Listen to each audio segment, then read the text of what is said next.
Nós leremos Gênesis capítulo 2, do versículo 1 até o versículo 17. Nós começamos na semana passada uma nova série de exposições, agora em Gênesis, e nós estaremos dando continuidade. E no capítulo 1 nós estivemos vendo, meus irmãos, como que Deus criou o seu mundo, o seu reino. Nós vimos como Deus demonstra o seu caráter, a sua soberania sobre todas as coisas. Nós vimos que Ele criou, depois de anunciar que Ele criou os céus e a terra, o narrador diz que, no entanto, essa terra era inabitável, era vazia, era sem forma, era uma espécie de caos, não era possível habitar. Além disso, havia apenas trevas num abismo oceânico. Mas Deus, Ele vence e Ele subjuga o caos e as trevas, tão somente pelo poder da sua palavra. Começando pela criação da luz. Então a terra era sem forma e era vazia. Nos primeiros 3 dias Ele dá forma à terra. Ele cria a luz, Ele faz separação. Ele primeiro vence as trevas pela sua palavra, depois Ele vence as águas revoltas, fazendo separação entre água e água. Ele faz aparecer a porção seca, Ele cria os vegetais que serão para o mantimento dos seres viventes. E assim Ele dá forma à sua terra nos 3 primeiros dias. E nos 3 últimos dias Ele enche a terra. Então ela era sem forma, agora tem uma forma, tornou-se habitável. E agora Ele preenche, para que ela não fique mais vazia. Então primeiro Ele cria os luzeiros, para que fossem eles os governantes do dia, para fazerem separação entre dias e dias, e para as estações, para os tempos. E Ele que havia criado a luz no primeiro dia, no 4º dia então cria os luzeiros. No 5º dia Ele cria animais para preencher aquilo que Ele formou no 2º dia, aves e peixes. Ele havia criado a separação entre o firmamento e as águas de baixo. E no 6º dia Ele então cria os animais que vão preencher aquilo que Ele criou no 3º dia, que é a terra. E no final de tudo Ele cria o homem. E Ele cria o homem à sua imagem e semelhança para espalhar a sua glória. E abençoa e dá ao homem a tarefa de encher a terra, de sujeitá-la, de ser o seu vice-regente e de manifestar a sua glória em toda a terra. E nós vimos que isto mostra um Deus de ordem, um Deus soberano, um Deus sábio, um Deus que reina e que sustenta todas as coisas apenas pelo poder da sua palavra. A sua palavra é poderosa. Nós estivemos olhando como esse Deus é um Deus que tudo o que fez, fez bom. E nós dizemos que isto é um reino que Ele está criando, porque todas as atividades de Deus são atividades de um rei. Ele ordena, assim como os reis. Ele separa, Ele julga. Ele abençoa. Ele sustenta. Tudo pela sua palavra. Então Deus criou o seu bom reino. Ele terminou tudo dizendo que tudo era muito bom. Nós vimos que essa expressão, e viu Deus que isso era bom, ocorre 7 vezes, sendo 7 para os hebreus, não um número acidental, mas um número que representa plenitude. E que Deus cria o mundo em 10 palavras. 10 vezes tem a palavra Ele disse. E agora no capítulo 2 o que nós temos é, de certa maneira, uma repetição da narrativa da criação. Só que agora com uma atenção especial para o homem. E para a relação que Deus vai ter com o homem. Então nesse texto de Gênesis capítulo 2, nós temos em Gênesis capítulo 1 uma espécie de prólogo. Uma narrativa geral de como Deus criou tudo, inclusive o homem. Mas no capítulo 2, nós temos como se o autor fosse um cameraman e fizesse um zoom. Sabe? Primeiro Ele desce uma vista panorâmica e a partir de um determinado momento Ele focaliza-se na relação entre Deus e o homem. E o que eu quero nesta noite compartilhar com os irmãos que eu quero compartilhar com os irmãos é acerca da aliança ou do pacto da criação. Deus resolveu relacionar-se com a humanidade através de uma aliança. E é isso que nós vemos nesse capítulo 2, do verso 4 até o verso 17. Na verdade, o primeiro bloco terminou no capítulo 2, verso 3, quando Deus abençoa toda a sua criação e descansa no sétimo dia. Do verso 4 em diante, um novo bloco começa, e esse bloco ele vai terminar apenas lá no capítulo 4, no final do capítulo 4. E esse bloco ele começa como começam as divisões de Gênesis que nós estudamos nos domingos pela manhã. Essa expressão, esta é a Gênese do céu e da terra, ela vai se repetir nas várias divisões de Gênesis, que se divide em 10 partes. E agora ele está dizendo como é que os céus e a terra foram gerados em detalhe. Ele está dizendo como é que o bom reino de Deus se formou, o que aconteceu, o que modificou, e isto inclui a queda. Ele vai explicar como é que o bom reino de Deus se tornou o que ele é hoje. Mas nós não vamos tratar da queda, porque isso não daria tempo. Nós vamos tratar numa outra ocasião, daqui a 2 mensagens, se Deus quiser. Como nós falamos, Deus, então, aqui faz o seu servo, inspira o seu servo a escrever ou reescrever a história da criação. Alguns estudiosos acreditam ou dizem que aqui nós temos 2 fontes diferentes para a criação. Nós cremos na autoria mosaica, não é o nosso foco aqui discutir essa questão. Nós entendemos que Moisés se utilizou certamente de fontes. Isso fica muito claro em alguns pontos do Pentateuco, mas é Moisés quem é levado por Deus a escrever aqui a história da criação, focalizando-se na criação do homem com detalhes. No capítulo 1, verso 26 em diante, nós lemos que Deus criou macho e fêmea à sua imagem e semelhança. Agora, no capítulo 2, ele vai mostrar como é que ele criou e que tipo de relação ele desenvolveu com eles. E aí eu quero tratar da aliança da criação, primeiramente definindo, para que a gente entenda o que é uma aliança, e depois mostrando os 3 aspectos ou elementos que estão envolvidos na aliança, que são o contexto em que a aliança se dá, que é o reino da criação. Em segundo lugar, o mediador dessa criação, aquele com quem Deus faz a aliança e nele com a criação. E terceiro, a própria aliança em si.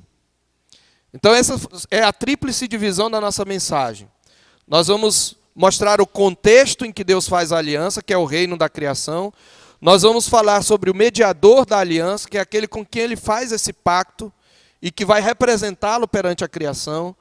E nós vamos falar do pacto em si. Mas eu quero começar definindo o que é uma aliança. Uma aliança, ela na nossa cultura é um pouco desconhecida, porque o casamento, por exemplo, que era para ser uma aliança, agora se tornou um contrato, né? Uma coisa bem temporária. As últimas definições do STF sobre casamento é de que ele é uma união afetiva. E porque ele é uma união afetiva, ele é temporário. Nós ainda podemos falar sobre isso quando nós falarmos da criação da mulher. Mas o casamento, antes de ser uma união afetiva, é uma união moral, na verdade. É uma instituição moral. E ele se constitui num pacto. O contrato é alguma coisa que você pode desfazer e que a sua fidelidade ao contrato depende da fidelidade do outro. Se o outro quebra o contrato, você pode quebrar o contrato. Mas a aliança não é assim. A aliança é alguma coisa indissolúvel. E quando a palavra de Deus diz que Deus faz uma aliança, embora a palavra aliança não esteja aí, nós temos base bíblica para descrever ou para comprovar que o que Deus faz aqui é uma aliança. A aliança é um vínculo, é uma ligação, é um contrato, mas é um contrato soberanamente instituído. A palavra hebraica traduzida por aliança, que vai acontecer a partir do capítulo 6 de Gênesis, quando Deus fala com Noé, a partir dali, então, nós vamos ver em Gênesis várias vezes a palavra aliança.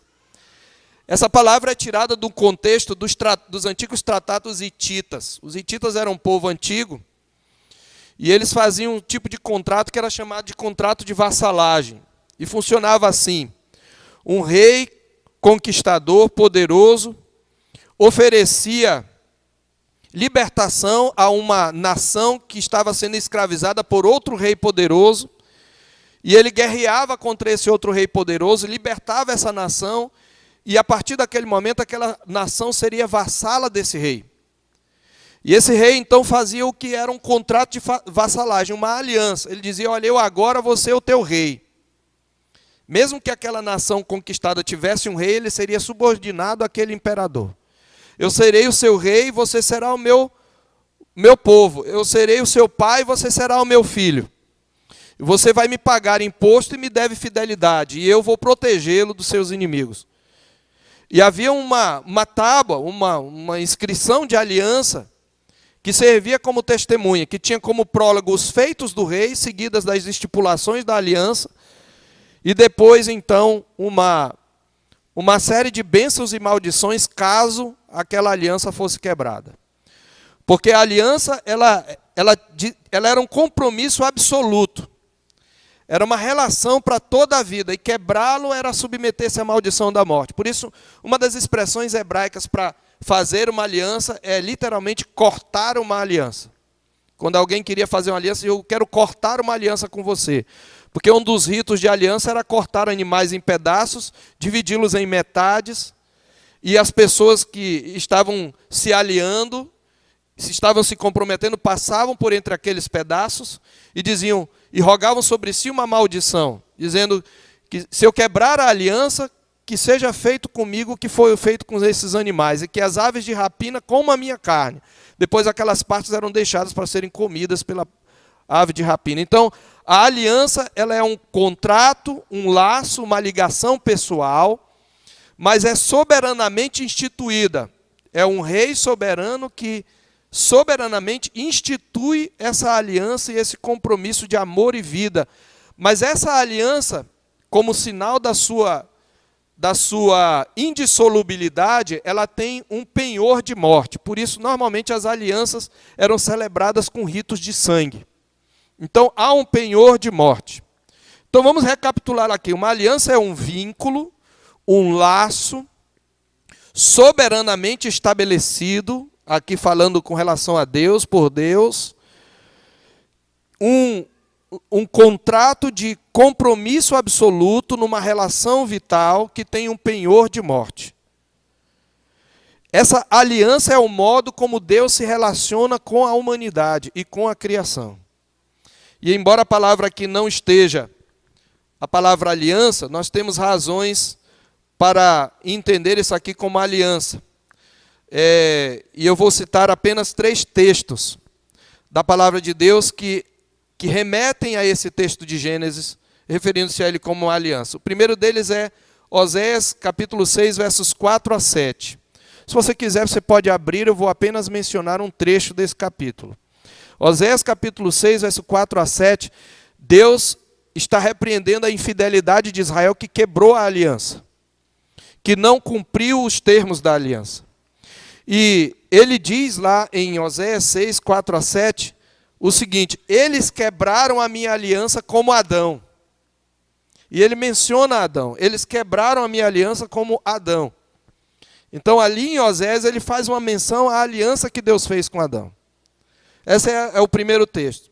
O outro texto é Jeremias 33, 14 até o 26. É só para você anotar. Em Jeremias 33, há uma promessa do Senhor de livramento. E nessa promessa, para garantir a promessa, o Senhor diz assim: se eu quebrar a minha aliança com o dia e com a noite, então vocês não precisam confiar na minha aliança que eu estou fazendo aqui. Então ele fala de uma aliança com o dia e a noite, ele fala de leis fixas do céu e da terra, em paralelo com Abraão, Isaac, Jacó e Davi, personagens pactuais. Se você olhar aí em Jeremias 33, desde o verso 14, você vai ver isso. Ou seja, em Jeremias, ao falar da aliança de Deus com Israel, ele remete à sua aliança com a criação. E por fim, Gênesis 6:18. Em Gênesis 6:18 é quando Deus anuncia o dilúvio a Noé. E ele diz, olha, eu estou para derramar águas em dilúvio sobre a terra e eu vou destruir toda a carne. Contigo, porém, estabelecerei a minha aliança. Esse verbo, traduzido por estabelecer, ele pode ser traduzido por continuar ou confirmar. Então, o que Deus está falando para Noé, eu vou destruir a terra, mas a minha aliança não será quebrada. Eu vou continuar a aliança que eu fiz com a criação, eu vou continuar contigo. Se você olhar no capítulo 9, que nós veremos aí ao longo do ano, na exposição de Gênesis, quando Noé sai da arca e celebra o livramento de Deus, Deus faz uma nova aliança com ele, na qual ele o abençoa com a bênção da criação, crescei, multiplicai-os, enchei a terra, etc. Então, quando Deus diz, eu continuarei contigo a minha aliança, ele está dizendo que essa aliança já existia. Então, nós temos base para dizer que o que Deus estabelece aqui é uma aliança com o seu povo. Tendo colocado isso, então, vamos ao primeiro ponto da nossa mensagem. Eu quero mostrar qual é o cenário dessa aliança. O cenário dessa aliança é o reino de Deus, o reino da criação. E como é que é esse reino da criação? Nós já falamos sobre ele na mensagem passada. Eu quero falar da sua natureza, da sua manutenção e do seu propósito. Qual é a natureza do reino da criação? Gerhard van Groningen, no seu livro Criação e Consumação, nos mostra algumas características desse reino.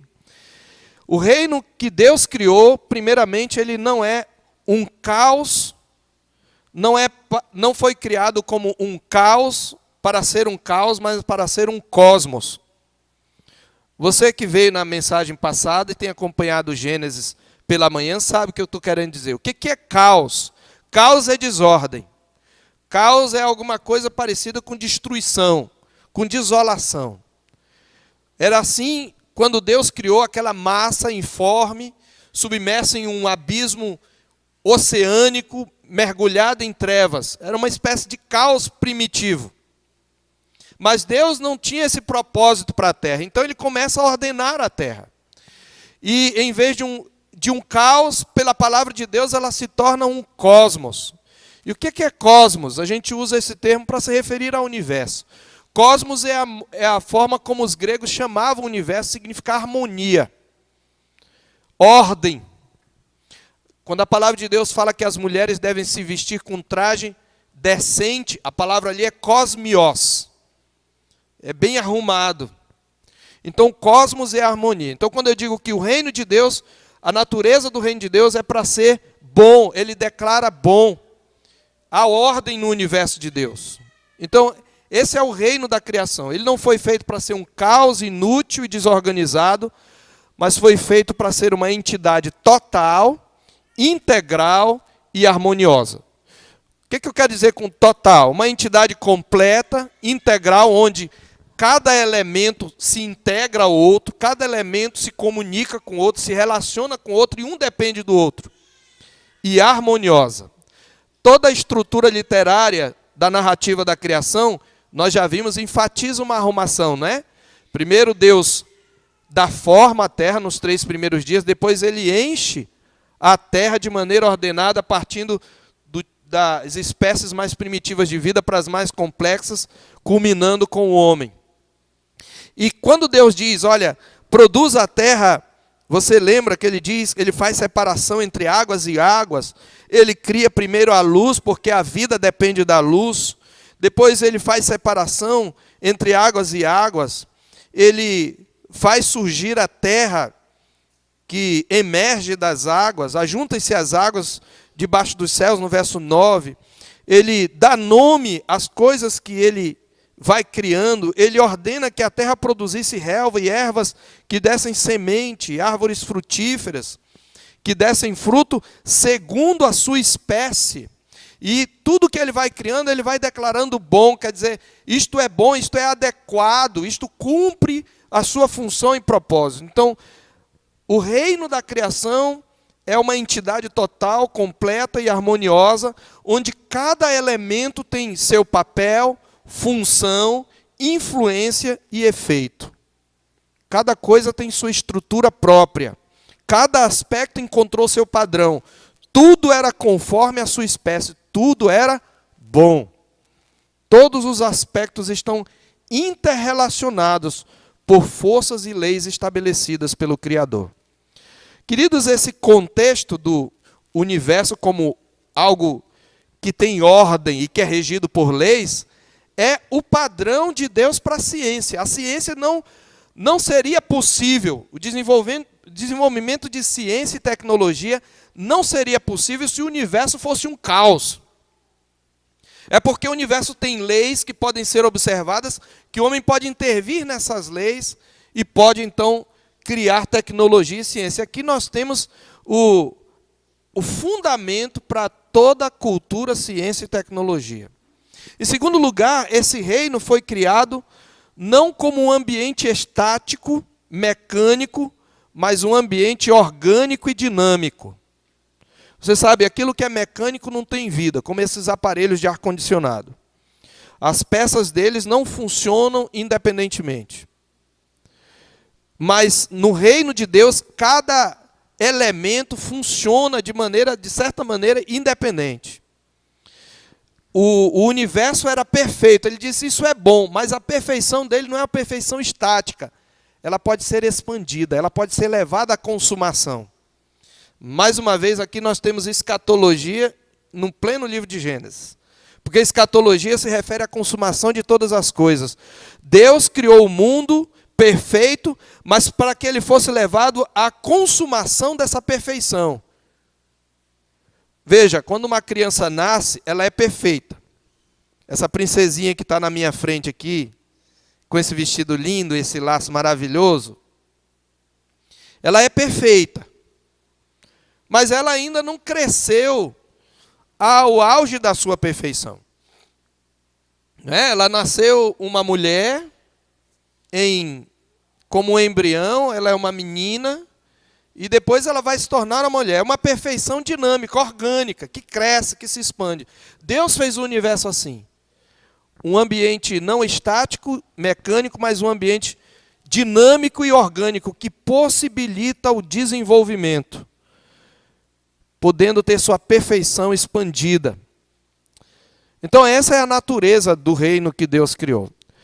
E aí, em segundo lugar, podemos falar, então, como é que esse reino vai se manter? Como é que Deus fez para que esse reino se mantivesse? Pela providência de Deus. Então você tem a obra da criação, que é aquilo que Deus faz do nada pela sua palavra. Para os preciosistas, teologicamente falando, o que nós olhamos não é, como obra de Deus, não é criação, é providência. Porque é aquilo que Deus preservou desde o início. Criação é esse ato inicial de Deus. É claro que a gente chama de criação porque ela é resultado do ato criativo de Deus. Mas o que nós vemos hoje na continuação da vida é a providência de Deus sustentando, dirigindo e mantendo o reino da criação. Então a manutenção do reino da criação depende da providência de Deus. E a providência de Deus, ela atua através da palavra de Deus.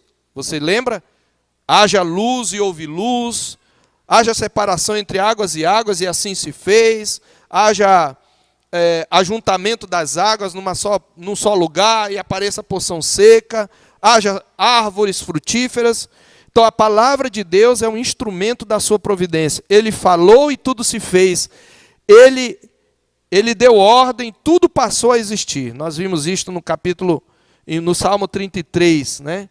Então a palavra reinante de Deus mantém, sustenta, dirige, dispõe e governa o reino da criação segundo o seu propósito.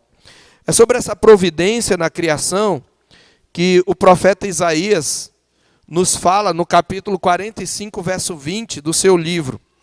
Isaías 45, 20, ele diz: congregai-vos e vinde, chegai-vos todos juntos, vós que escapastes das nações. Nada sabem os que carregam o lenho das suas imagens de escultura e fazem súplicas a um Deus que não pode salvar. Declarai e apresentai as vossas razões, que tomem conselhos uns com os outros. Quem fez ouvir isto desde a eternidade? Quem desde aquele tempo o anunciou? Porventura não o fiz eu, o Senhor? Pois não há outro Deus senão eu, não há justo Deus justo e salvador não há além de mim. Olhai para mim e sede salvos vós todos os limites da terra, porque eu sou Deus e não há outro. Por mim mesmo tenho jurado, da minha palavra saiu o que é justo, e a minha palavra não tornará atrás. Diante de mim se dobrará todo o joelho. E o capítulo 40 também mostra isso. Aqui no capítulo 45, 20, ele fala da sua palavra que não tornará atrás. No capítulo 40 é que nós temos aí a palavra criadora de Deus. Quem na concha de sua mão mediu as águas e tomou a medida dos céus a palmos? Quem recolheu, 40 verso 12. Quem recolheu na terça parte de um éfa o pó da terra e pesou os montes em romana e os outeiros em balança de precisão? Quem guiou o Espírito do Senhor, ou como seu conselheiro o ensinou? Com quem tomou ele conselho para que lhe desse compreensão? Quem o instruiu na vereda do juízo? Quem lhe ensinou sabedoria e lhe mostrou o caminho do entendimento? Do verso 21 ele diz: acaso não sabeis, porventura não ouvis, não vos tem sido anunciado desde o princípio, ou não atentastes para os fundamentos da terra? Ele é o que está assentado sobre a redondeza da terra, cujos moradores são como gafanhotos. É ele quem estende os céus como cortina e os desenrola como tenda para neles habitar. É ele quem reduz a nada os príncipes e torna em nulidade os juízes da terra. No verso 28, ou melhor, verso 26, levantai ao alto os olhos e vede quem criou estas coisas. Aquele que faz sair o seu exército de estrelas, todas bem contadas, as quais ele chama pelo nome, por ser ele grande em força e poder, nenhuma só vem a faltar. Esse é o Deus que vai cumprir suas promessas e ameaças a Israel. É o Deus que sustenta todas as coisas pela palavra do seu poder. Então, a providência, a manutenção do reino se dá pela providência, que é levada a efeito pela palavra, mas também é levada a efeito pelo Espírito de Deus. Você lembra no capítulo 1, verso 2 de Gênesis, diz que havia trevas sobre a face do abismo, mas lá faz uma observação que vai fazer com que as trevas recuem. O Espírito de Deus pairava por sobre as águas. Então a providência de Deus atua também por meio do seu Espírito, por meio da sua palavra. Ele fala e sustenta pela sua palavra as coisas. Mas o seu Espírito Santo, como força pessoal sustentadora, paira sobre a criação. E nós vimos que essa palavra pairar, ela pode ser traduzida literalmente por chocar ou voejar sobre os filhotes. Ela ocorre, como nós vimos hoje pela manhã, em Deuteronômio 32, de 9 a 11, que o Senhor protege o seu povo como a águia que voeja sobre os seus filhotes. Então aqui quando ele fala do Espírito de Deus, ele está mostrando, é o Espírito de Deus que dá vida às coisas. Essa atuação do Espírito de Deus como um agente da providência de Deus, ela é celebrada pelo salmista no Salmo 104. Quando ele fala que os animais, no capítulo 104 dos Salmos, a Bíblia diz no verso 27, depois de descrever vários animais, o salmista diz assim: todos esperam de ti que lhes dês de comer a seu tempo. 104, 27. Verso 28. Se lhes dás, eles o recolhem. Se abres a mão, eles se fartam de bens. Se ocultas o rosto, eles se perturbam. Se lhes cortas a respiração, morrem e voltam ao seu pó. Envias o teu espírito, eles são criados, e assim renovas a face da terra. Ele está descrevendo aí a obra da providência por meio da ação do Espírito de Deus. E há ainda outro fator que é instrumento da providência, que está nas coisas criadas. São as forças, modelos e leis inerentes aos seres criados. Então, o bom reino de Deus, que é esse reino orgânico, perfeito, cuja perfeição pode ser expandida. Esse reino, ele é regido pela palavra de Deus, pelo Espírito de Deus e pelas leis que ele embutiu nas criaturas. Ou seja, todos os seres vivos, tudo no mundo foi feito com uma estrutura e uma direção. A estrutura tem a ver com uma capacidade que Deus deu aos seres viventes. Por exemplo, você tem a lei da gravidade. Essa é uma lei, né? A lei da gravidade nos é útil para muitas coisas. Ela nos cola, por exemplo, a Terra. A gente não fica suspenso por causa da lei da gravidade. Então, essa lei ela funciona, de certa maneira, por si mesma, porque Deus criou a Terra com esse poder magnético.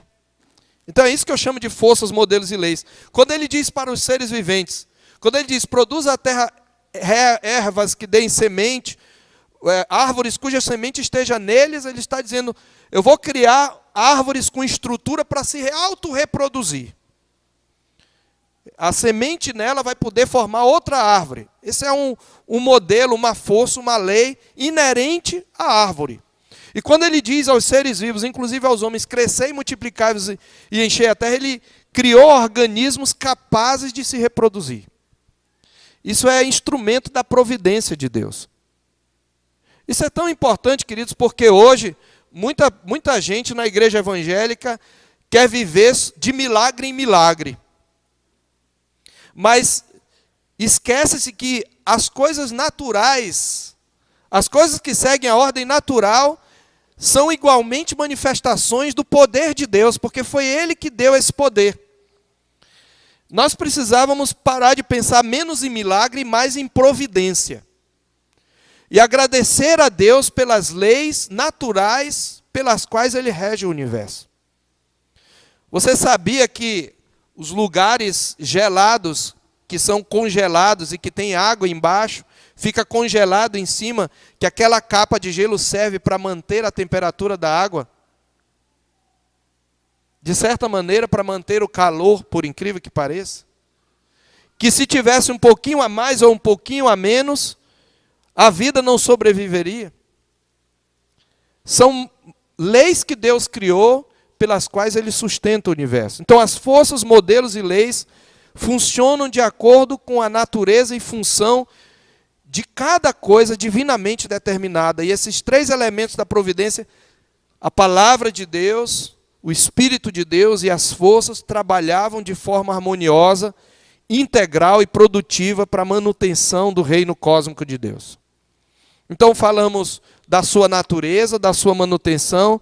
Qual é o seu propósito? Qual é o propósito do reino de Deus?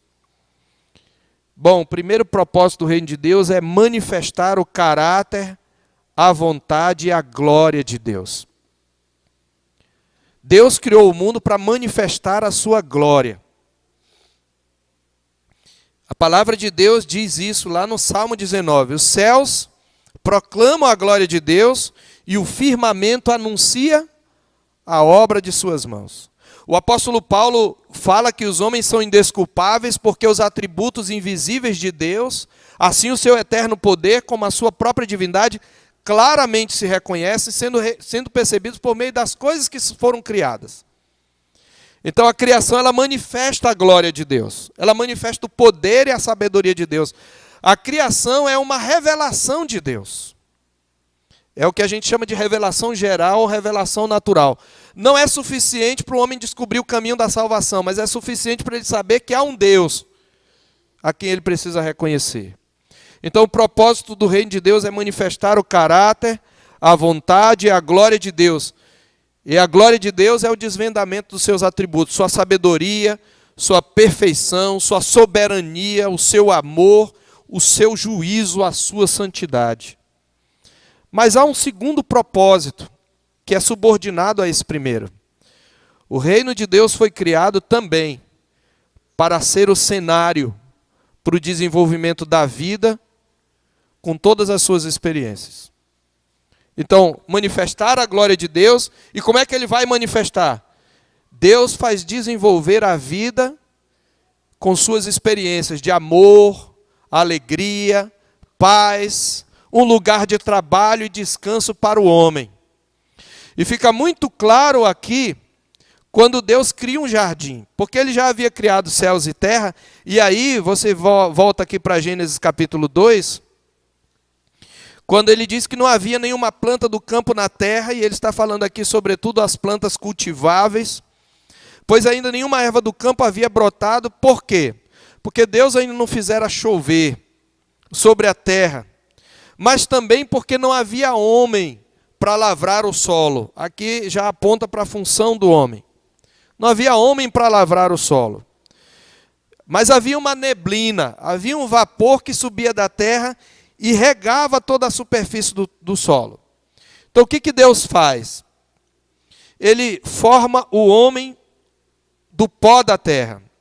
Então ele cria o cenário, e esse cenário é para ser um lugar onde o homem pudesse ter a satisfação das suas necessidades, que ele pudesse desenvolver todas as potencialidades dadas a ele e à mulher.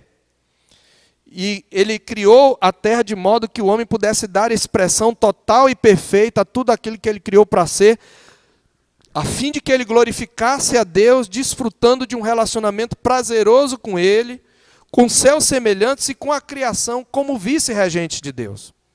O capítulo 1 já tinha dito que quando ele abençoou o homem, no verso 28, ele disse: sede fecundos, multiplicai-vos, enchei a terra. Ele havia dado essa mesma bênção aos animais, no versículo 22, mas no versículo 28 ele acrescenta ao homem algo que ele não deu aos animais.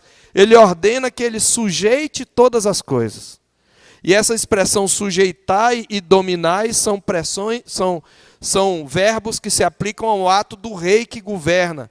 Ele está dizendo: eu criei você para ser um rei cuja autoridade esteja abaixo da minha, mas que esteja acima de toda a criação. Então, o reino de Deus foi criado para ser o cenário desse desenvolvimento da vida humana, com suas experiências de amor, alegria, paz, e para ser um lugar de trabalho e descanso para o homem, um lugar que fosse o encontro das necessidades humanas, para que todas as potencialidades humanas dadas ao homem e à mulher pudessem ter expressão total e perfeita, a fim de que eles glorificassem a Deus por meio de um relacionamento prazeroso com Ele, uns com os outros, com a criação, como vice-regente de Deus.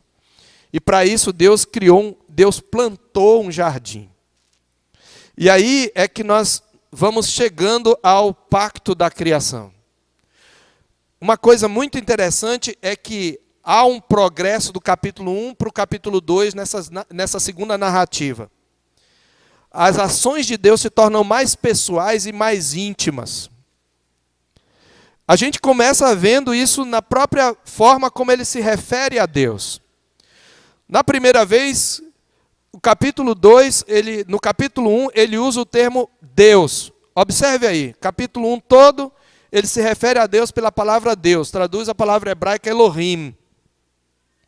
Essa palavra, que é um plural majestático, também aponta para uma pluralidade no ser divino, apesar do verbo estar no singular. No princípio criou deuses, os céus e a terra. Esse nome Elohim significa o Deus de todas as nações, o Deus Altíssimo, o Deus exaltado, que domina o universo, o soberano do universo. Mas no capítulo 2, observe, a partir do verso 4, o segundo bloco acrescenta um outro nome a Deus. Todas as vezes ele vai usar o termo Senhor Deus. E daqui até o final, ele vai usar essa palavra quase o mesmo número de vezes que ele vai usar em todo o resto do livro de Gênesis. Observe que tem a palavra Senhor em maiúscula, né? Essa palavra Senhor em maiúscula, normalmente, na maioria das vezes, não em todas, mas na maioria das vezes, mas aqui em todas as vezes em Gênesis, ela traduz a palavra Yahvé, ou algumas traduções Jeová. É o chamado tetragrama. É uma palavra de 4 letras que provavelmente está ligada ao verbo ser. É aquele que é. Aquele que se define por si mesmo. Mas Yahvé ou Jeová é o nome pactual de Deus. É o nome pelo qual Deus se revela a Israel quando vai libertá-lo do Egito. Então, o narrador não usa esse termo aqui acidentalmente. Ele está usando porque ele quer mostrar o relacionamento íntimo de Deus com o homem que ele criou à sua imagem. Jeová Deus, o Deus de Israel, o Deus que relacionou-se com Israel. Ele está pregando isso para Israel, isso é praticamente um sermão pregado a Israel.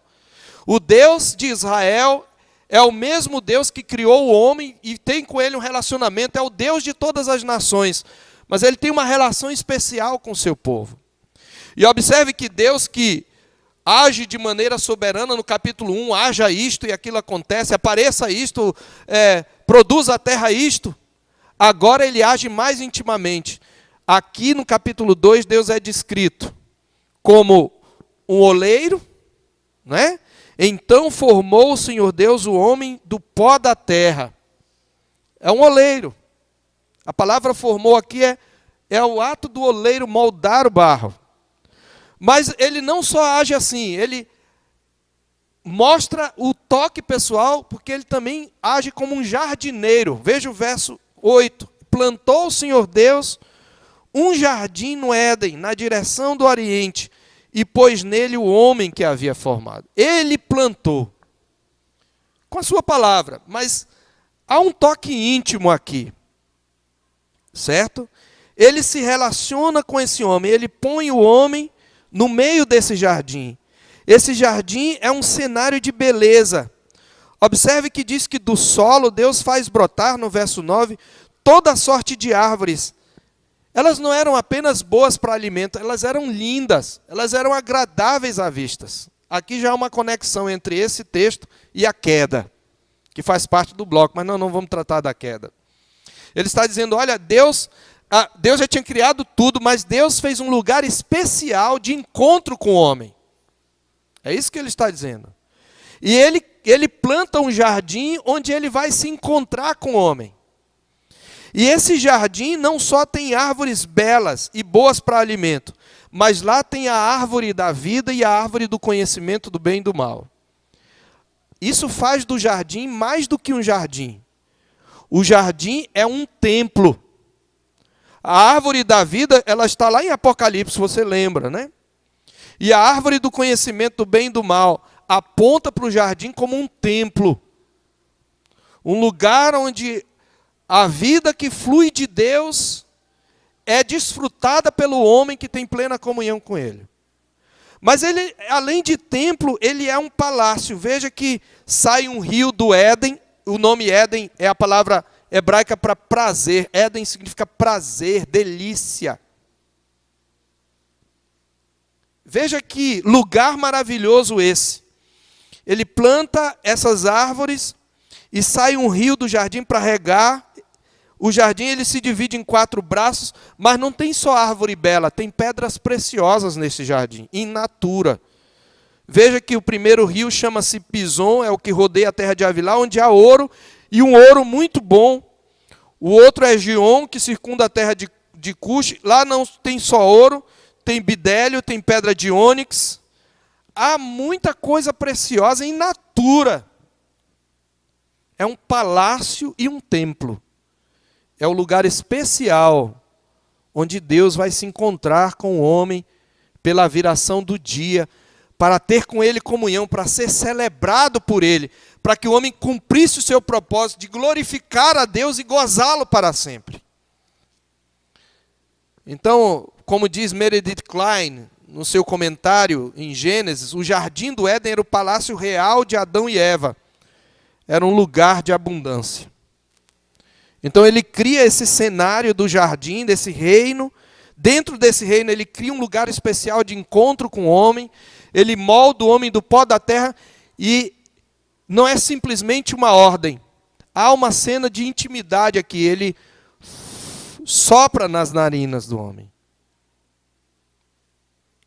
o fôlego de vida. E aqui é uma expressão, porque a palavra sopro é a mesma palavra para espírito. E o homem se torna alma vivente. Esse ser físico e espiritual, que é diferente dos outros animais. Porque o Espírito de Deus dá a ele um tipo de elemento, de constituição superior.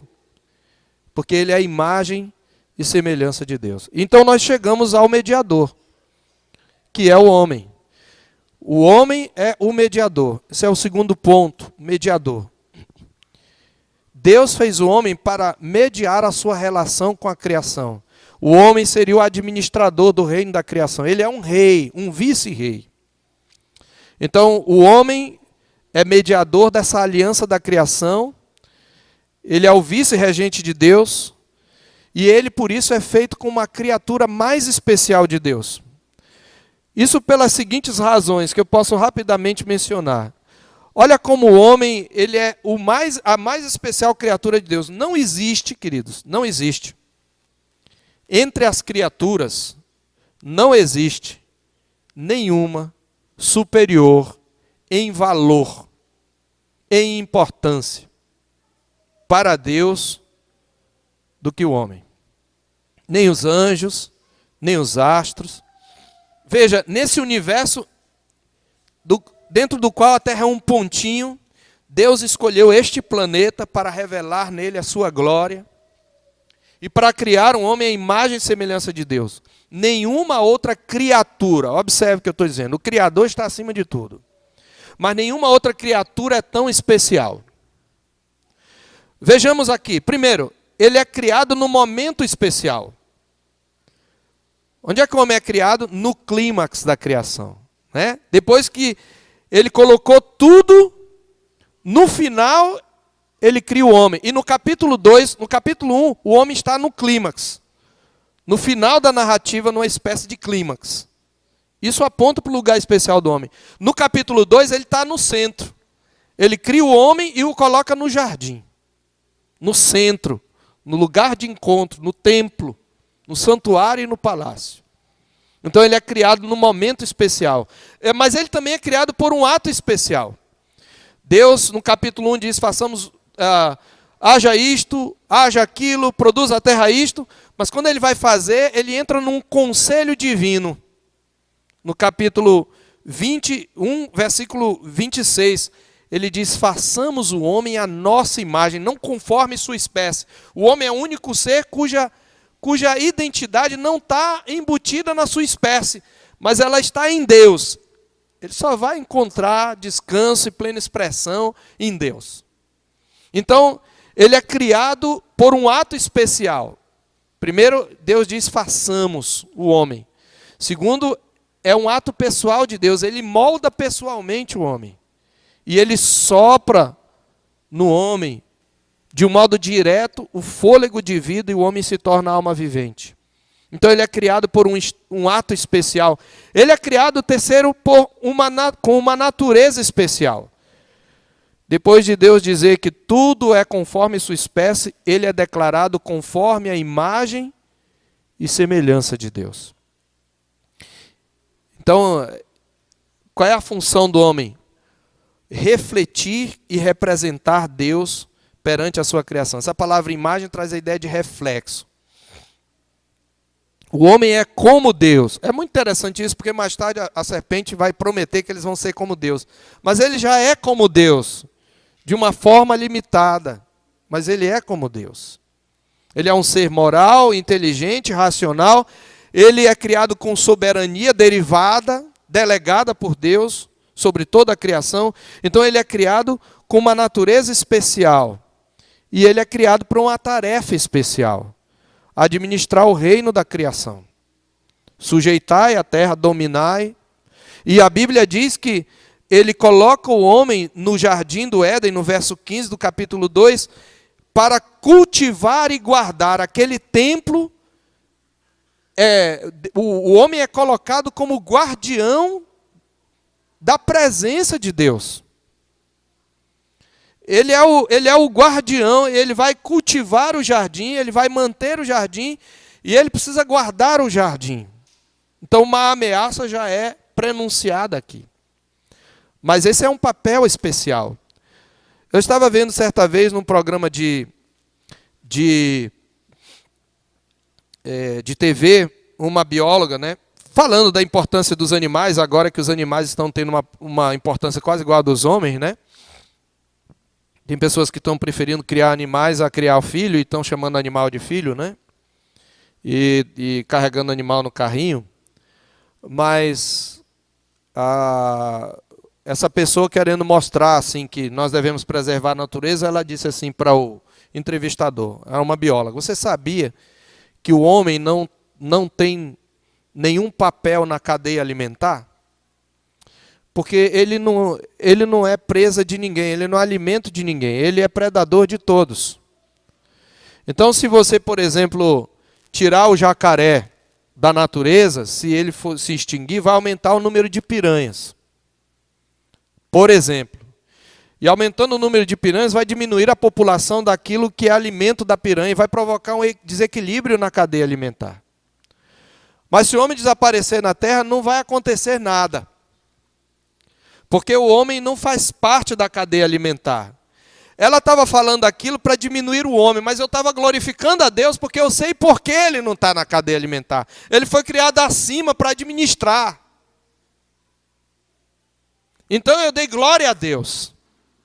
O homem não está na cadeia alimentar porque ele foi criado para administrar o reino da criação.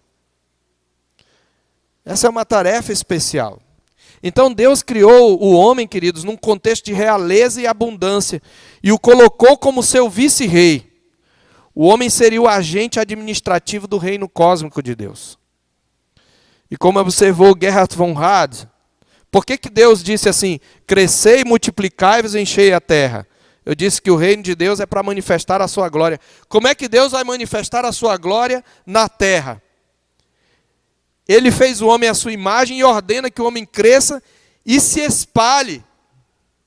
E aí Gerhard von Rad, que é um comentarista de Gênesis, ele diz assim como reis poderosos terrenos, para indicar sua reivindicação de domínio, erigem uma imagem de si mesmos nas províncias de seu império, onde não aparecem pessoalmente, assim o ser humano é colocado na terra, na imagem de Deus, como um emblema soberano da divindade. Ele é realmente o único representante de Deus, convocado para manter e executar o domínio de Deus sobre a terra. Você entendeu? Deus faz um monte de imagens dele, por isso que nós não devemos fazer imagem de Deus. A imagem de Deus somos nós. Ele faz essas imagens e diz, espalhem a minha glória, administrem o reino da criação e manifestem a minha glória para as demais criaturas. É isso que ele diz. Por isso ele deu domínio. E por isso ele faz o pacto. Nós precisamos de uma segunda mensagem para a gente continuar isso, e a gente vai falar do conteúdo do pacto da criação na próxima mensagem. Mas eu quero encerrar aqui trazendo algumas implicações ou aplicações para nós. Primeiro, alguns desdobramentos. Então nós falamos do reino de Deus, do reino criacional. Nós falamos do mediador, que é o homem, e como Deus o criou e o colocou nesse cenário de realeza e beleza. E nós vamos falar depois mais detidamente do pacto da criação, o que o homem tinha que fazer. Mas eu quero reiterar aqui, confirmar.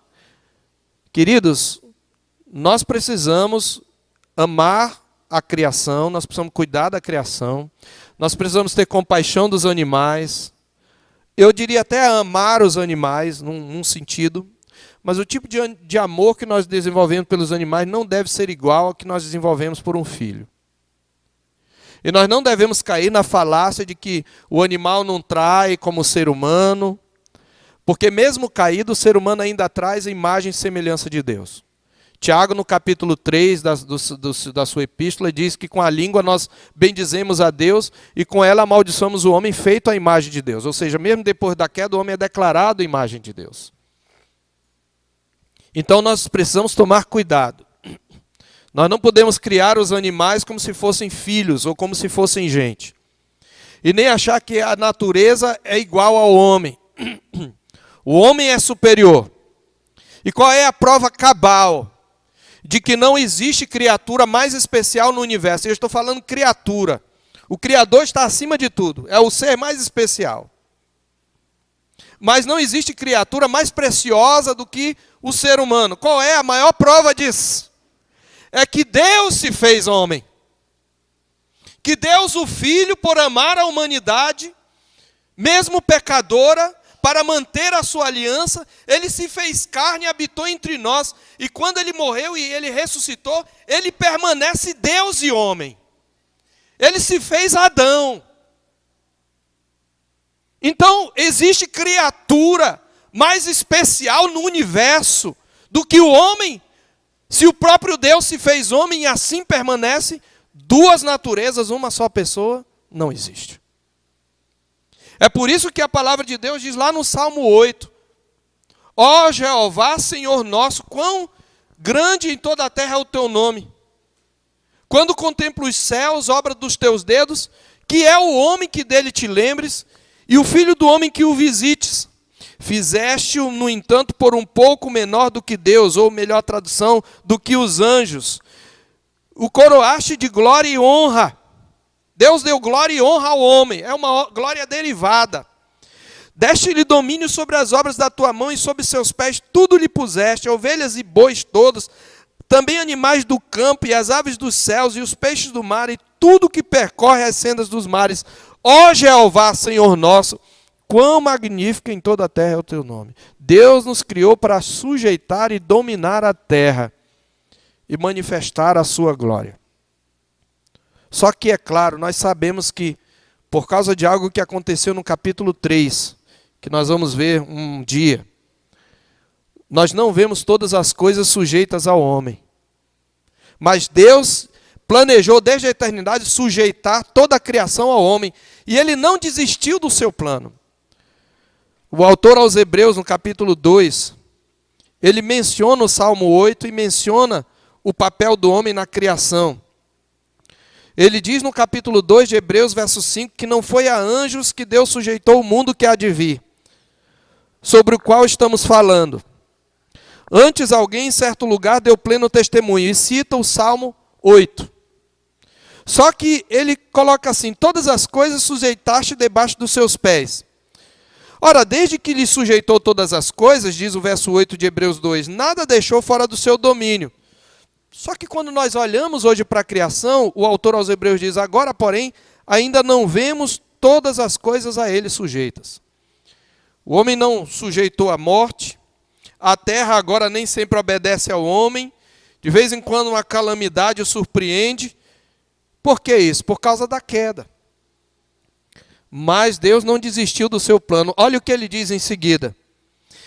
Vemos, todavia, aquele que por um pouco, tendo sido feito menor do que os anjos, Jesus, por causa do sofrimento da morte, foi coroado de glória e de honra, para que pela graça de Deus provasse a morte por todo homem, porque convinha que aquele por cuja causa e por quem todas as coisas existem, conduzindo muitos filhos à glória, aperfeiçoasse por meio de sofrimentos o autor da salvação deles. Então aquilo que o homem não pôde fazer porque falhou, Deus fez fazendo-se homem. Ele veio, morreu, sofreu, Deus o Filho, mas ele ressuscitou. E é por isso que quando ele ressuscitou, ele diz, toda a autoridade me foi dada nos céus e na terra. E ele está subjugando de novo a criação. E na consumação de todas as coisas, como diz em 1 Coríntios 15, e eu termino aqui. A Bíblia diz, no verso 24, capítulo 15 de 1 Coríntios, e então virá o fim, quando ele, Jesus, entregar o reino ao Deus e Pai, quando houver destruído todo o principado, bem como toda a potestade e poder.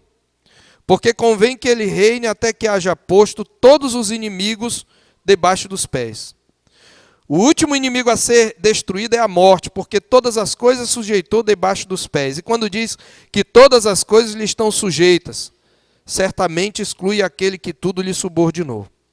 Quando, porém, todas as coisas lhe estiverem sujeitas, então o próprio Filho também se sujeitará àquele que todas as coisas lhe sujeitou, para que Deus seja tudo em todos.